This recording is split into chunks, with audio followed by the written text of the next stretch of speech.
ये छोटा भाई थोड़ा ठंडा है। अगले दिन सुबह लिन फैन हमेशा इस कहावत पर विश्वास करता था, जल्दी उड़ने वाला पक्षी कीड़ा प्राप्त करता है। एक बाहरी संप्रदाय में जहां प्रतिस्पर्धा इतनी तीव्र थी, लिन फैन को हर सेकंड और मिनट का उपयोग करने की आवश्यकता थी। सुबह, दोपहर, दोपहर। लिन फैन हर दिन इस समय का उपयोग केवल बाहरी संप्रदाय के शिष्यों का निरीक्षण करने के लिए ही कर पाता था। बाकी समय बाहरी संप्रदाय के शिष्य प्रशिक्षण के लिए अपने घरों में ही बंद रहते थे। लिन फैन को लगता था कि घर इतने तंग थे कि वहां ज्यादा देर तक रहने से कोई भी आसानी से बीमार पड़ सकता था। लिन फैन डाइनिंग हॉल में इधर उधर घूम रहा था, उसकी दोनों आंखें आसपास के माहौल पर नजर गड़ाए हुए थीं। लेकिन तभी लिन फैन की आंखें चमक उठी जब उसे अपना निशाना मिल गया। उसके सामने दो लोग जोर जोर से झगड़ रहे थे, मानो किसी भी पल लड़ाई छिड़ सकती हो। मेरे साथी दोनों भाइयों, शांत हो जाओ। अगर कोई समस्या है तो बातचीत करके सुलझा लो, अपने रिश्ते खराब मत करो। लिन फैन तुरंत आगे बढ़ा और बोला, छोटे भाई, तुम बिल्कुल सही समय पर आए हो। सुनो, पिछली बार उसने मेरी 10 रक्त संचार गोलियां उधार ली थी और कहा था कि वह अपनी वर्तमान साधना का आधार बढ़ाना चाहता है और अगले महीने वह मुझे 10 अतिरिक्त रक्त संचार गोलियां देगा। लेकिन अब वह पैसे देने से इनकार कर रहा है, क्या ये घृणित नहीं है? बात करने वाला व्यक्ति ज्यादा मजबूत नहीं लग रहा था। उसके चेहरे पर गुस्सा था, लेकिन जैसे ही लिन फैन प्रकट हुआ, उसे अपना गुस्सा निकालने का मौका मिल गया। ये सुनकर दूसरा बाहरी संप्रदाय का शिष्य खुद को रोक नहीं पाया। तुम सरासर झूठ बोल रहे हो, मैंने कभी नहीं कहा कि मैं तुम्हें 10 अतिरिक्त गोलियां दूंगा। छोटे भाई, उसकी बात मत मानो, मैंने तो बस इतना कहा था कि मैं उसे एक अतिरिक्त गोली दूंगा। दोनों लोगों की बहस देखकर लिन फैन के चेहरे पर हल्की सी मुस्कान आ गई। किसने सोचा था कि संप्रदाय में भी साहूकार होंगे? मेरे साथी भाइयों, मेरी बात सुनो, तो क्या तुम में से किसी के पास कोई लिखित गवाही है? लिन फैन ने गंभीर भाव से पूछा। नहीं, मुझे उस पर भरोसा था, इसलिए मैंने उसे दे दिया। किसने सोचा था कि वह ऐसा इंसान होगा? तुम तो बस मनगढ़ंत बातें बना रहे हो। ऐसे आदमी से तुम्हारा क्या मतलब है? पहले से तय था कि मैं इस सौदे में सिर्फ एक गोली ज्यादा दूंगा। Dot dot dot. दोनों को एक बार फिर बहस करते देख लिन फैन ने जल्दी से दोनों लोगों को पकड़ लिया। मेरे साथी दो भाइयों, कृपया मेरी बात सुनो। ठीक है छोटे भाई, आगे बढ़ो। सही। लिन फैन ने दो लोगों की ओर देखा। मेरे साथी दो भाइयों, ऐसा लगता है जैसे आप दोनों दोस्त थे। वो तो बीती बात हो गई, अब हम दोस्त नहीं रहे। मुझे भी तुम्हारे जैसा दोस्त नहीं चाहिए। लिन फैन मुस्कुराया और बहुत गंभीरता से कहा, मेरे साथी दो भाइयों, इस तरह की किसी बात पर दुश्मन बन जाना, क्या आपको नहीं लगता कि यह काफी नुकसान है? लिन फैन की यह बात सुनकर दोनों लोग एक पल के लिए रुक गए। अगर वह मुझे 10 दवाइयां दे दे तो भी हम दोस्त रहेंगे। असंभव। अगर तुम स्वीकार कर लो कि तुम गलत हो तो मैं तुम्हारा दोस्त बना रहूंगा। Dot dot dot. उसके बाद दोनों लोग फिर से बहस करने लगे। लिन फैन ने आह भरी और हाथ जोड़कर कहा, मेरे दोनों भाइयों, बहस मत करो। ये मामला मुझ पर छोड़ दो। मैं जरूर सुनिश्चित करूंगा कि तुम दोनों फिर से दोस्त बन जाओ। दोनों ने लिन फैन को शक की निगाहों से देखा। उन्हें समझ नहीं आ रहा था कि यह छोटा भाई क्या करने की कोशिश कर रहा है। लेकिन अगले ही पल दोनों को तुरंत एहसास हो गया। बंदर आड़ू चुराता है। डिंग, बधाई हो, बंदर आड़ू चुराता है, अनुभव जोड़ 300। डिंग, बधाई हो, बंदर आड़ू चुराता है, अनुभव जोड़ 300। डिंग, 5वें स्तर के प्रीसेलेस्टियल शिष्य को हराने के लिए बधाई, अनुभव जोड़ 400। डिंग, चौथे स्तर के प्रीसेलेस्टियल शिष्य को हराने के लिए बधाई, अनुभव जोड़ 300। Dot dot dot. Lin Fan ने फिर उन दो लोगों की तरफ देखा जो दर्द से अपनी जांघें पकड़े हुए नीचे झुके हुए थे, हाथ हिलाया और फिर अपनी खुशी से आगे बढ़ गया। लिन फैन को लगा कि अगर इन दोनों का कोई एक ही दुश्मन है तो वे दोस्त जरूर बन जाएंगे। तो इन दोनों की सच्ची दोस्ती को फिर से जगाने के लिए अगर वह खलनायक की भूमिका निभाए तो क्या होगा? उसे कौन दोषी ठहरा सकता है, क्योंकि वह एक अच्छा इंसान था जो दूसरों की मदद करने के लिए दृढ़ था। Dot dot dot. रास्ते में लिन फैन को कई समस्याओं का सामना करना पड़ा और हर बार लिन फैन ही सबसे पहले आगे आकर समस्या का समाधान करता। हालांकि इससे दूसरे पक्ष उससे नफरत करने लगे, लेकिन लिन फैन को इससे कोई फर्क नहीं पड़ता था, क्योंकि वह जो कर रहा था वह उनके भले के लिए था। इसलिए एक दिन उन्हें यह बात समझ आ ही जाएगी। ओह, बड़े भाई हान। इस समय लिन फैन ने हान लू को देखा और उसे कल रात की घटना याद आ गई। लिन फैन को फिर थोड़ा अपराधबोध होने लगा। हान लू आज अच्छे मूड में लग रहा था। कल रात उसने 5वें स्तर का प्रीसेलेस्टियल सफलतापूर्वक प्राप्त कर लिया था। हालांकि वह 6ठे स्तर के प्रीसेलेस्टियल तक नहीं पहुंच सका, कम से कम उसने अच्छी शुरुआत तो की।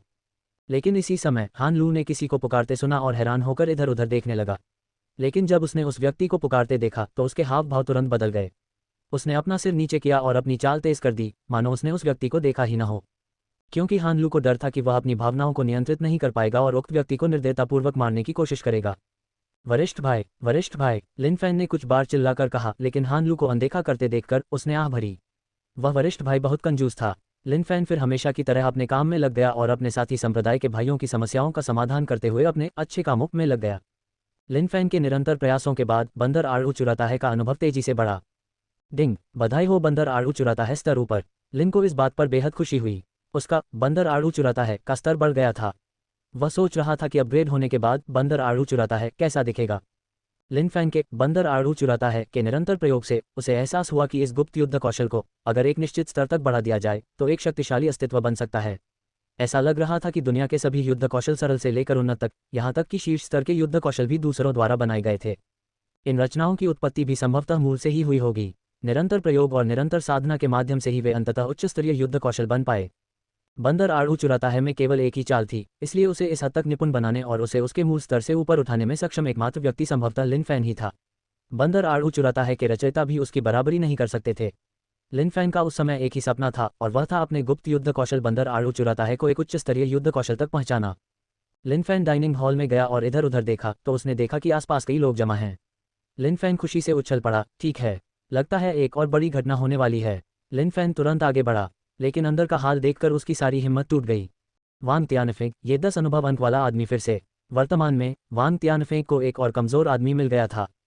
जिस व्यक्ति का खाना चुराया गया था वह शायद एक नवदीक्षित कनिष्ठ भाई था, लेकिन ये कनिष्ठ भाई थोड़ा अजीब था। उसका चेहरा बहुत शांत था, लेकिन लिन फैन ने इस कनिष्ठ भाई की आंखों में एक जबरदस्त क्रोध की ज्वाला महसूस की। और यह क्रोध कोई सामान्य क्रोध नहीं था, बल्कि एक जानलेवा क्रोध था। आसपास के लोग कानाफूसी करने लगे। फैंग हान बहुत बदकिस्मत है।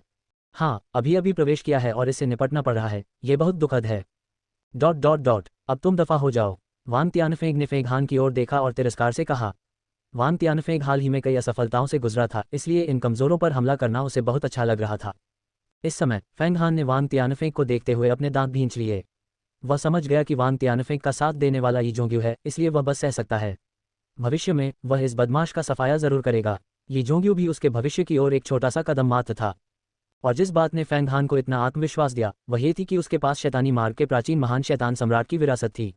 लिन फैन ने अपने सामने उभरती स्थिति को देखा। नवदीक्षित कनिष्ठ भाई को वांग तियानफेंग द्वारा धमकाते हुए देखकर उसने महसूस किया कि चूंकि वह एक वरिष्ठ भाई था, उसे भी वरिष्ठ भाई की तरह व्यवहार करना चाहिए। लिन फैन ने कुछ बार हल्की खांसी की। वांग तियानफेंग, क्या आप फिर से आड़ू खाना चाहते हैं? इस समय अभी भी बहुत घमंडी वांग तियानफेंग ने यह वाक्य सुना और थोड़ी देर के लिए स्तब्ध रह गया, फिर पलटा और लिन फैन को देखा। उसके हाव भाव थोड़े बदल गए क्योंकि उसे लगा कि उसकी जांघें ठंडी हो गई हैं। फिर बिना कुछ कहे उसने खाना वापस मेज पर रख दिया, मुड़ा और चला गया। वांग तियानफेंग को जाते देख लिन फैन ने भी उसे रोकने की जहमत नहीं उठाई। आखिरकार वह तो बस एक रंडी था जिसके पास सिर्फ 10 अनुभव अंक थे, और क्या कहना था। धन्यवाद वरिष्ठ भाई, फेंग हान ने ठंडे स्वर में कहा, फिर अपना भोजन लिया और चला गया। ओह, तो वो थोड़ा ठंडा भी है। बुरा नहीं, बुरा नहीं। लिन फैन मुस्कुराया। किसी व्यक्ति में जितना ज्यादा रवैया होगा उतना ही अच्छा होगा, क्योंकि ज्यादा रवैया वाला व्यक्ति भविष्य में बेहतर भी होगा और उसका अनुभव भंडार भी बनेगा। व्यवसाय, मैं तुमसे मरते दम तक लड़ूंगा। रात होते ही संत शैतान संप्रदाय के बाहरी शिष्यों का इलाका एकदम शांत हो जाता था। ये सन्नाटा इतना गहरा था कि सचमुच थोड़ा डरावना लगने लगा था। लेकिन इस समय अंधेरे में एक व्यक्ति विभिन्न बाहरी संप्रदाय के शिष्यों के घरों के आसपास रेंग रहा था। आखिरकार चूंकि लिन फैन बाहरी संप्रदाय में आगे बढ़ने का कोई रास्ता नहीं ढूंढ पा रहा था, इसलिए उसने अपनी सारी मेहनत अपने पेशे के कौशल पर लगाने का फैसला किया। लिन फैन थोड़ा जिद्दी था, उसका लोहार पेशा पहले से ही चौथे स्तर का था, फिर भी वह एक भी अच्छी वस्तु नहीं बना पा रहा था। इससे लिन फैन काफी असंतुष्ट था। बाहरी संप्रदाय के सभी शिष्यों के घरों के बीच एक छोटी सी नाली थी और यही नाली लिन फैन के छिपने की जगह थी। जब लिन फैन अपने लक्ष्यों की तलाश में निकलता तो वह यूं ही इधर उधर नहीं देखता था, बल्कि वह उन शिष्यों की तलाश करता था जो पहले ही बत्तियां बुझाकर सो चुके होते थे। इस बिंदु पर लिन फैन ने सफलतापूर्वक एक लक्ष्य ढूंढ लिया और हमले के लिए तैयार हो गया। फिर लिन फैन ने दीवार के एक हिस्से से, जो पहले से ही ढीला था, एक ईंट उठाई और उसे भट्टी में डाल दिया और गढ़ना शुरू कर दिया। डिंग, टूटे हुए टाइल के टुकड़े को तैयार करने के लिए बधाई, अनुभव जोड़ 1... आज पहली गोली नाकाम रही। लिन फैन ने हल्की सी हंसी, मेरा मजाक उड़ा रहे हो? समझ गया, फिर देखता हूं कब तक ऐसा कर पाते हो। मैं तुम्हें चुनौती देता हूं कि तुम मुझे कचरा देते रहो। लिन फैन ने बिना एक शब्द कहे अपना कठिन काम शुरू कर दिया। एक ईंट उठाकर उसे भट्टी में फेंक दिया। डिंग, बेकार मिट्टी का ढेर बनाने के लिए बधाई, अनुभव जोड़ 1... डिंग, टूटे हुए टाइल के टुकड़े को तैयार करने के लिए बधाई, अनुभव जोड़ 1... डिंग, टूटे हुए टाइल के टुकड़े को तैयार करने के लिए बधाई, अनुभव जोड़ 1... समय बीतने के साथ लिन फैन का दिल फटने वाला था। क्या तुम सच में हो? क्या तुम मुझे अभी कोई ठीक ठाक चीज नहीं दे सकते? लिन फैन का चेहरा लाल हो गया, उसकी आंखें चमक उठीं और वह बुदबुदाया। इस समय जब लिन फैन एक अलग घर के अंदर अपनी जालसाजी की राह पर ध्यान केंद्रित कर रहा था, फेंग हान बिना सांस लिए अपने बिस्तर पर लेटा रहा। फेंग हान को शैतान सम्राट की विरासत प्राप्त थी, इसलिए उसका प्रारंभिक बिंदु किसी और से ऊंचा था। उसकी साधना पद्धति भी निस्संदेह अद्वितीय प्रतीत होती थी। फेंग हान वर्तमान में शैतान सम्राट के अनन्य युद्ध कौशल, दानव आयाम की साधना कर रहा था। इस युद्ध कौशल की थोड़ी सी साधना से ही वह एक विशाल दानव क्षेत्र खोल सकता था, जहां वह दानव ऊर्जा एकत्र कर सकता था और साथ ही कई प्रकार के शक्तिशाली दानवों को बुला सकता था। लेकिन अब फैंग हान सबसे महत्वपूर्ण क्षण पर था। खुद को बंद करके दानव आयाम के बीज की खेती कर रहा था। बाहर क्या हो रहा है इसका उसे कोई अंदाजा नहीं था। अगर उसके बगल में कोई हंगामा मचा रहा होता तब भी उसे इसका एहसास नहीं होता। ... अब लिन फैंग का चेहरा और भी ज्यादा गुस्से से लाल होता जा रहा था। ईंटों की एक पूरी दीवार पहले ही भट्टी में डाल दी गई थी। डिंग, टूटे हुए टाइल के टुकड़े को तैयार करने के लिए बधाई, अनुभव जोड़ 1। डिंग, बधाई हो, लोहार का स्तर ऊपर हो गया, रैंक जोड़ 1। लिन फैंग, जिसका दिल टूटने ही वाला था, लेवल अप की सूचना सुनकर अचानक मुस्कुराया। लोहार कौशल तो 5वें स्तर का हो चुका था, अब तो कचरा भी नहीं दे सकता था, है ना? लिन फैंग रुका और हाथ मलने लगा, उसकी किस्मत चमकने वाली थी। 5वें लेवल का निशाना जरूर कामयाब होगा। लिन फैंग ने फिर एक ईंट का टुकड़ा उठाया और भट्टी में फेंक दिया। अब आओ मेरे छोटे साथी। लिन फैंग के अंदर चीख उठी, उसकी आंखें चमक रही थीं, अपने महान हथियार के प्रकट होने की प्रतीक्षा कर रही थीं। डिंग, थोड़ा टूटे हुए टाइल के टुकड़े को तैयार करने के लिए बधाई, अनुभव जोड़ 1। भाड़ में जाओ। लिन फैंग, जो पहले से ही उम्मीदों से भरा हुआ था, अचानक बदहवास हो गया। उसके चेहरे के भाव बदल गए और बस मर जाने की इच्छा जाग उठी। लोहार का हुनर तो 5वें स्तर पर पहुंच गया है, क्या तुम मुझे थोड़ी सी उम्मीद नहीं दे सकते? क्या तुम्हें सचमुच मुझसे मरते दम तक लड़ना होगा? लिन फैंग इस पल पागल हो गया। ठीक है, मुझे यकीन नहीं है कि तुम मुझे कोई महान हथियार नहीं दोगे। लिन फैंग का दिल जोर से धड़क उठा। अब किसी बात की परवाह न करते हुए उसने भट्टी में एक के बाद एक ईंटें फेंकनी शुरू कर दी। डिंग, थोड़ा टूटे हुए टाइल के टुकड़े को तैयार करने के लिए बधाई, अनुभव जोड़ 1। डिंग, बेकार मिट्टी का थोड़ा बेहतर ढेर बनाने के लिए बधाई, अनुभव जोड़ 1। डिंग, थोड़ा बेहतर टाइल टुकड़ा तैयार करने के लिए बधाई, अनुभव जोड़ 1। ... लिन फैंग की दृष्टि पूरी तरह से चली गई थी, उसकी आंखों में सिर्फ ईंटें थीं। जहां भी ईंटें थीं, लिन फैंग के राक्षसी हाथ भी वहीं थे। कुछ देर बाद जैसे ही आसमान थोड़ा हल्का हुआ, लिन फैंग हाँफता हुआ दिखाई दिया। एक ही रात में उसका लोहार का स्तर 3 पायदान ऊपर उठ गया। उसने हजारों ईंटें गढ़ीं, लेकिन इस घिनौने पेशे ने आखिरकार उसे एक भी उपयोगी हथियार नहीं दिया। यदि यह टूटी हुई टाइल के टुकड़े न होते तो यह मिट्टी के ढेर होते। लिन फैंग ने अपने माथे से पसीना पोंछा। ठीक है, चूंकि तुम खेलना चाहते हो तो मैं तुम्हारे साथ मरते दम तक खेलूंगा। मुझे यकीन नहीं होता कि मेरी किस्मत इतनी खराब है। ओह, तभी लिन फैंग ने चौंकते हुए कहा, क्या ये छोटा भाई फैंग नहीं है? आखिर छोटा भाई फैंग बाहर क्यों सो रहा है? लिन फैंग गुस्से से भर गया। कौन सा कमीना इतना क्रूर हो सकता है कि छोटे भाई फैंग को बाहर सोने पर मजबूर कर दे? उसका बड़ा भाई होने के नाते मुझे इसकी जांच करनी ही होगी। मैं अपने छोटे भाई के साथ यह अन्याय नहीं सह सकता। छोटे भाई फैंग, उठो। बिना कुछ सोचे समझे लिन फैंग दौड़ा और फैंग हान के चेहरे पर थप्पड़ मारने लगा। लेकिन फैंग हान जरा भी नहीं हिला, मानो मर गया हो। और जब लिन फैंग अपने छोटे भाई को बचाने का अपना वीरतापूर्ण कार्य करने ही वाला था तो वह अचानक स्तब्ध रह गया। ये सही नहीं है। लिन फैंग दंग रह गया, फिर वह इधर उधर देखते हुए मूर्खता से वहीं खड़ा रहा। ये तो लिन फैंग को अचानक एहसास हुआ और बिना एक शब्द कहे वह जितनी तेजी से भाग सकता था भाग गया। धिक्कार है, कल मैं अपने काम में इतना मग्न था कि अपने छोटे भाई का घर तोड़ डाला। अगर छोटा भाई जाग गया और उसने देखा कि उसका घर गायब हो गया है तो वह मुझसे जान से मारने की कोशिश जरूर करेगा।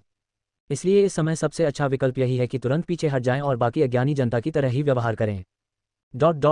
अपने घर लौटकर लिन फैंग ने हाँफते हुए अपनी पीठ से दरवाजा बंद कर लिया, मानो उसने कुछ बुरा किया हो। लगता है मुझे ज्यादा सावधान रहने की जरूरत है। गलती से भी घर तोड़ना एक अनैतिक काम है। आज रात के ऑपरेशन के लिए मुझे अपना संयम बनाए रखना होगा। ... फिलहाल सुबह फैंग हान, जो अपने बिस्तर पर लेटा हुआ था, ने अपनी आंखें खोली। उसके मुंह पर एक मुस्कान की झलक दिखाई दी। सफलता, दानव आयाम का बीज सफलतापूर्वक विकसित हो गया है। अब मेरी भविष्य की साधना का मार्ग आसान होगा। जब तक कुछ नहीं होता, भविष्य का दानव सम्राट मैं फैंग हान ही रहूंगा। जहां तक वर्तमान संत शैतान संप्रदाय की बात है तो फैंग हान ने इस पर कोई विचार ही नहीं किया। जब वह शैतान सम्राट बनेगा तो ऐसा ही एक साधारण संत शैतान संप्रदाय भी उसकी पूजा करेगा। क्योंकि मैं शैतान सम्राट फैंग हान एक बार यहाँ रुका था। फैंग हान ने अपनी मानसिकता को समायोजित करने के बाद वह उठने और भोजन कक्ष में खाने के लिए तैयार हो गया, लेकिन इस समय फैंग हान स्तब्ध रह गया। मेरे कमरे में इतनी रोशनी कैसे है? हवा भी तो बहुत ताज़ा है ना? फैंग हान हौंफते हुए तुरंत उठ बैठा। जब उसने अपने सामने का नज़ारा देखा तो वह एकदम हक्का बक्का रह गया। क्या हुआ? वर्तमान में कई बाहरी संप्रदाय के शिष्य फैंग हान के घर के बाहर उत्सुकता से इशारा कर रहे थे।